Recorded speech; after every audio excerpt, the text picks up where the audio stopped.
Alright, so I finally found my solution for the missing number plate, and I found my tub of ice cream that I'm going to use to cut out and make a number plate with, and now I've got to eat it, well, as much as I can. Oh, that's so sweet. This is a bad idea.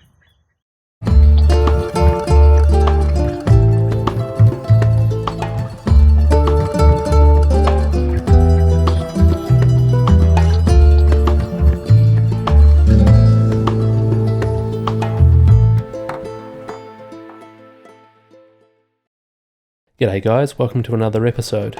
I'm just stepping in with a voiceover due to some issues with my broken helmet camera, but in this one I'm making my way from Salta to the Salinas Grandes salt flats. It started off with a very nice windy route, which took me to 4,000 meters altitude, which was unexpected. First time me and the bike have been that high. The second part of the route turned out to be a bit more than what I bargained for, which you'll soon see. I am very remote out here. Look at this. Hopefully this isn't complicated.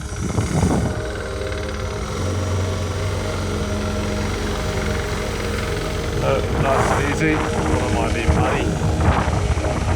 Oh man, what a dog crap road. Beautiful place, but man, it is pretty rough in spots. Slow going.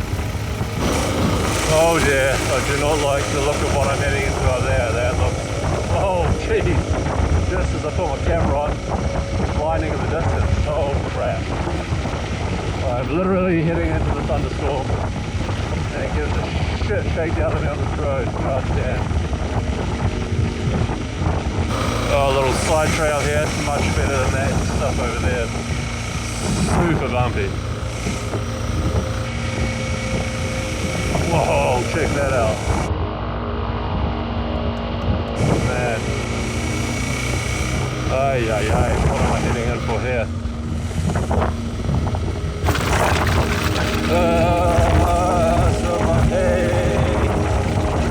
God damn this stuff. This is definitely what I would call overlanding, that's for sure. Look at that, we've got donkeys here, and then in the background we've got a llama. What a place. What a place. Just when I thought things just couldn't get any worse than they already have over the last couple of weeks, I've just literally looked at the back of my bike and the number plate's fallen off. Been riding over the rough terrain for the last 2 or 3 hours, and yeah, obviously it's shaken it loose and it's come off, and I just really do not know what to do, because if I go back and try and find it, it's already the evening, so trying to find it now is just going to be an absolute pain in the ass. So I'm a bit lost as to what to do now. I think what I may do is just try and find somewhere where I can get some internet signal and just have a look at the implications of what happens when you don't have a number plate in this part of the world, and if I needed to get a new one from New Zealand, how long that would actually take to get sent over. Man, it's just one thing after the other at the moment. Holy crap. So I've just pulled up in a little town, found some accommodation. They have pizza as well, so I've just had a nice hot shower. I've got a pizza, which is cheering me up a bit, because today started off really well. I was nice and relaxed, and then it all turned to crap on the gravel road it was very scenic, but the weather was pretty grim. And being up at, I think I'm about nearly 4,000 meters at the moment, definitely feel slightly lightheaded. But this whole situation with the number plate is a massive dilemma. I don't know what implications that's going to have if I can't find that. So I'm not going to worry about it for now. There's a police station here in the village. I'll go and inquire with them tomorrow, just in case anyone comes across it. Otherwise, I might have to look at making up another one. But for now, pizza time.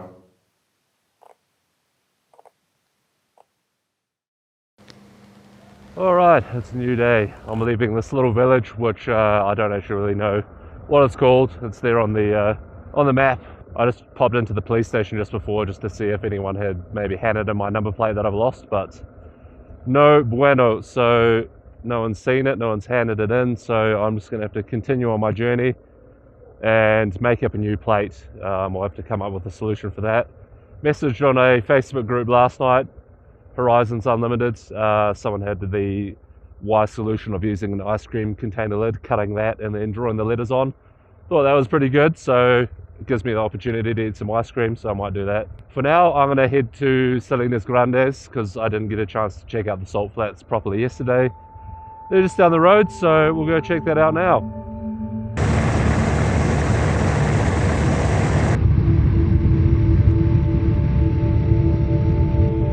Look at all that salt. They obviously mine a bit of it as well. It's technically the rainy season here, so you actually end up with quite a lot of water on top of the salt, and you can get some pretty cool views with the reflections of the water on the salt and the horizon. Wow, look at that. That's cool.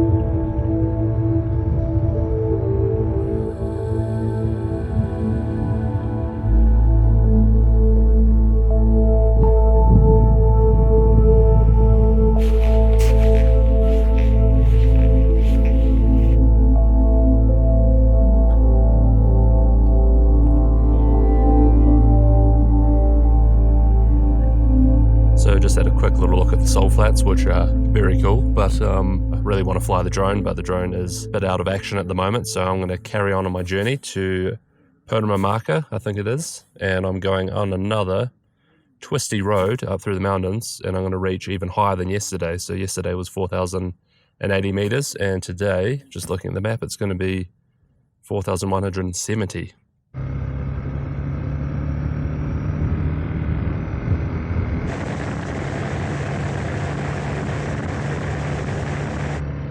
We're getting pretty high up now. Look at that.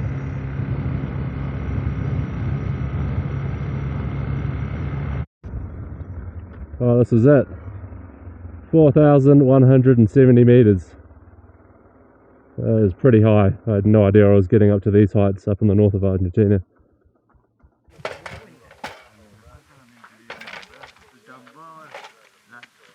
After a quick stop in Pernambuco, I continued on to Uquia for a night to enjoy the beginnings of the carnival season, an annual event that was about to kick off in the Uquia region in Argentina.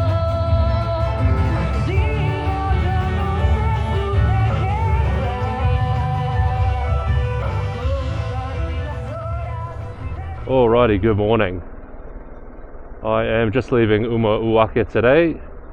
I enjoyed a couple of beers. Am I going to be able to get through here? Hola. Gracias. So yeah, enjoyed a couple of beers at the festival last night. Didn't go too crazy.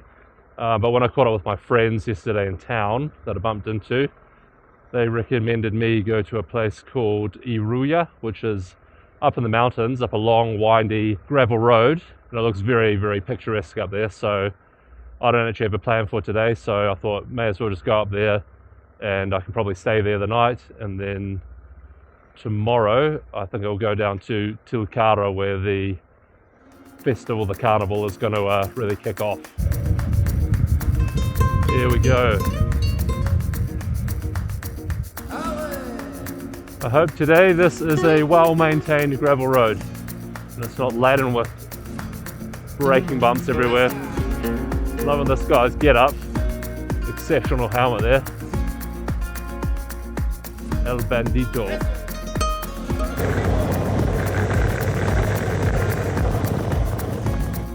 How do I manage to get stuck behind a bus in the middle of nowhere? Looks like an adventurous bus ride though. River crossings and all. Look at this.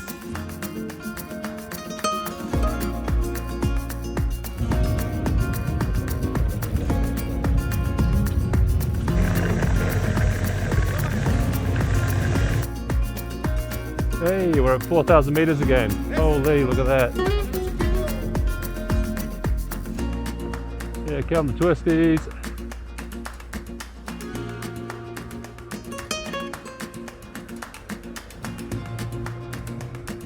Wow, look at that.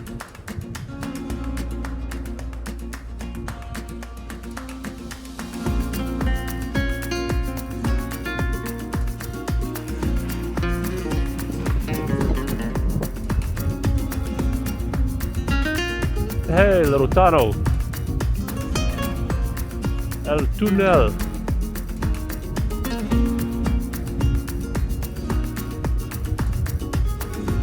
Holy crap. This is insane. Look at that.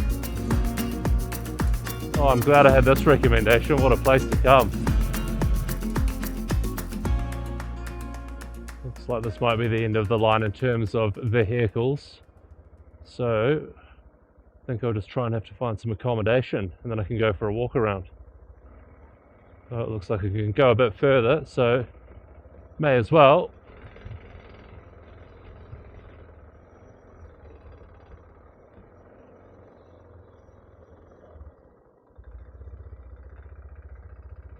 Oh, that looks pretty steep. Don't know how far I want to go up there.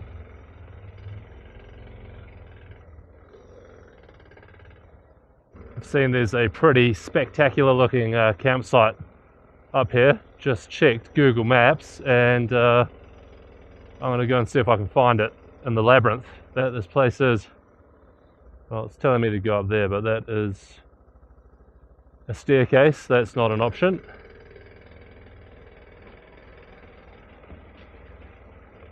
Holy, it's bumpy. This is more bumpy than the gravel road I just came up.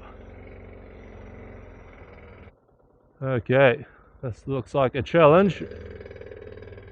Unless I can go up this way.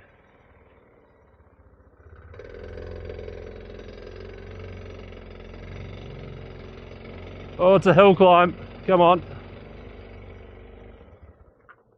This really is the South America I've been looking for. I've never been to a place like this in my life. It's very authentic.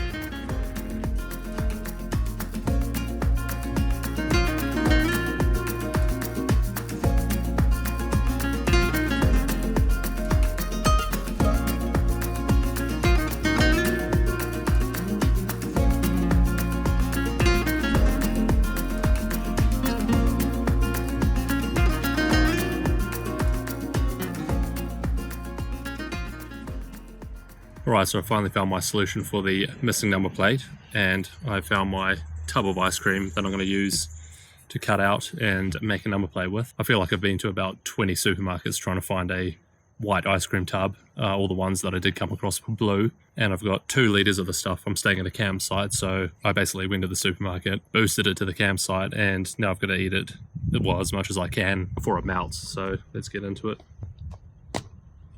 Jeez, they don't make this one easy to get into. Let's see how soft this is. Oh no, it's still good. It's getting a bit soupy, but it's not complete liquid yet. It's going to be a terrible idea if I eat this whole thing, but basically all I've eaten this morning is a muesli bar, a handful of nuts, and it's 2 o'clock in the afternoon, so could be necessary. Oh, got a dog involved. G'day, mate. Oh, getting brain freeze.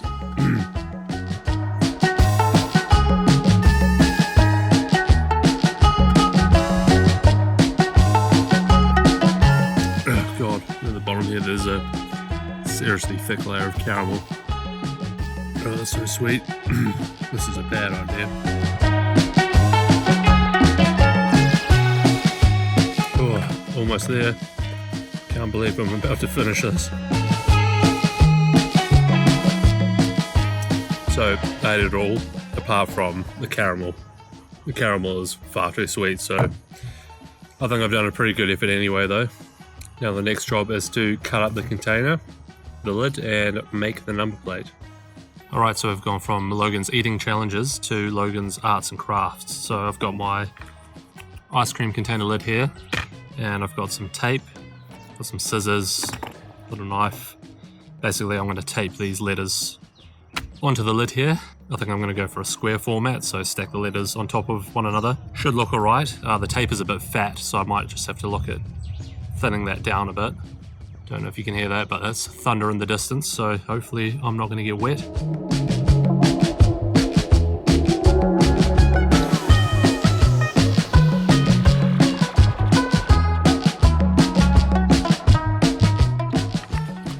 First row done, C7.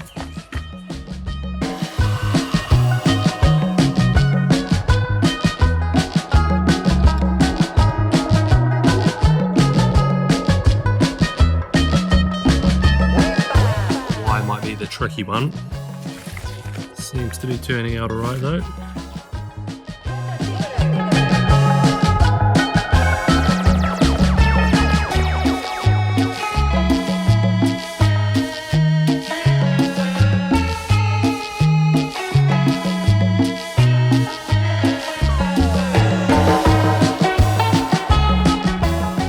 Well, here you go. Pretty happy with that. I didn't have to redo any letters, so good first time attempt. Now I'm just going to cut it down to shape and then cable tie it to the bike somehow.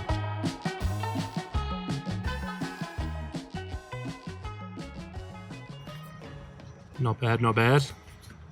So here we go, got the number plate all mounted up. Not gonna lie, I think it almost looks better than the original. Not perfect, but that would definitely do the job. I've run a cable tie up the top there, across the little metal bar, and then on my luggage bar here, I've run 2 more cable ties.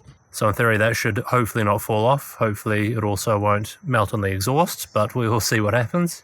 But overall, pretty stoked really. It's amazing what you can do with cable ties, some tape, and an ice cream lid.